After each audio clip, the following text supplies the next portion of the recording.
আমাদের ক্যাম্পাস আমাদের নামে সম্পূর্ণভাবে লিখে দিতে হবে, লাউড অ্যান্ড ক্লিয়ার। বাডাস হচ্ছে আমাদের সাথে একটা নয়-ছয় করেছে। বাডাস বলতে আমাদের হচ্ছে নার্সিং কলেজ, এগুলোর প্রতি আমাদের কোনো ক্ষোভ নেই। আমাদের ক্ষোভ হচ্ছে এখানকার অথরিটির উপর। এখানে বাডাস, তারপর বিউটি এখানে যারা আছে তারা সম্পূর্ণ এখানে দালালি করছে, সম্পূর্ণরূপে বিজনেস করছে এখানে।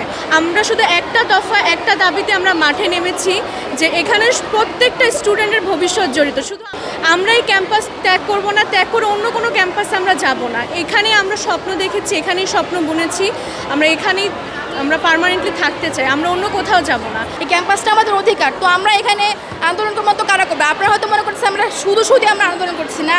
এখানে ক্যাম্পাসের এতগুলো হাজার হাজার স্টুডেন্ট কি এমনি আন্দোলন করতেছে, রাস্তায় নেমে পড়ছে, টেকনিক্যাল ব্লক করছে, এখানে এতগুলো অ্যাম্বুলেন্স গেল, এতগুলো রাস্তা এখানে ব্লক করেছে। আমরা শুধু না, আমরা কারো ক্ষতি করতে চাই না, আমরা আমাদের ন্যায্য অধিকার আদায়ের জন্য আমরা এখানে আসছি। আমরা আমাদের কর্তৃপক্ষের সঙ্গে এই ব্যাপারে কথা বলেছি, প্রায় 2 মাস হয়ে গিয়েছে অলরেডি, কিন্তু তারা আমাদেরকে কোনো পজিটিভ রেসপন্স তারা দেয়নি। তারা এখানে বাডাস, তারপর বিউটি এখানে যারা আছে তারা সম্পূর্ণ এখানে দালালি করছে, সম্পূর্ণরূপে বিজনেস করছে এখানে লক্ষ লক্ষ যারা আমরা পড়াশোনা করে অলরেডি বেরিয়ে গেছে, আমাদের সিনিয়র ভাই বোনেরা যারা আছে তাদেরও স্বপ্ন এখানে জড়িত। এই ক্যাম্পাস যদি না থাকে আমাদের ভবিষ্যৎ নেই বললেই চলে, কোনো ভবিষ্যৎ নেই।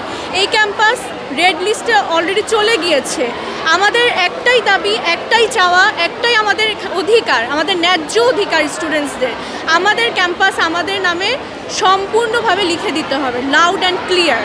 বাডাস হচ্ছে আমাদের সাথে একটা নয়-ছয় করেছে। বাডাস বলতে আমাদের হচ্ছে নার্সিং কলেজ, এগুলোর প্রতি আমাদের কোনো ক্ষোভ নেই। আমাদের ক্ষোভ হচ্ছে এখানকার অথরিটির উপর, যারা হচ্ছে এখানে তারা বলেছে যে আমাদেরকে ভর্তি হওয়ার সময়, অ্যাডমিশন অফিসে ভর্তি হওয়ার সময় বলেছে, তারা একদম টাইটেলে লিখে দিয়েছে স্থায়ী ক্যাম্পাস, আমাদের একদম পরিষ্কারভাবে আমাদের পার্মানেন্ট ক্যাম্পাস লিখে দিয়েছে, কিন্তু এখানে কোনো পার্মানেন্ট ক্যাম্পাস নাই। এইভাবে আমাদের আন্দোলন চালিয়ে যাবো। অ্যান্ড আমরা লং মার্চ টু শাহবাগ, বাডাস মেইন শাখা যেটা, ওখানে যাওয়ার আমরা আর কি প্রিপারেশন নিচ্ছি, দেখি সামনে কি হয়।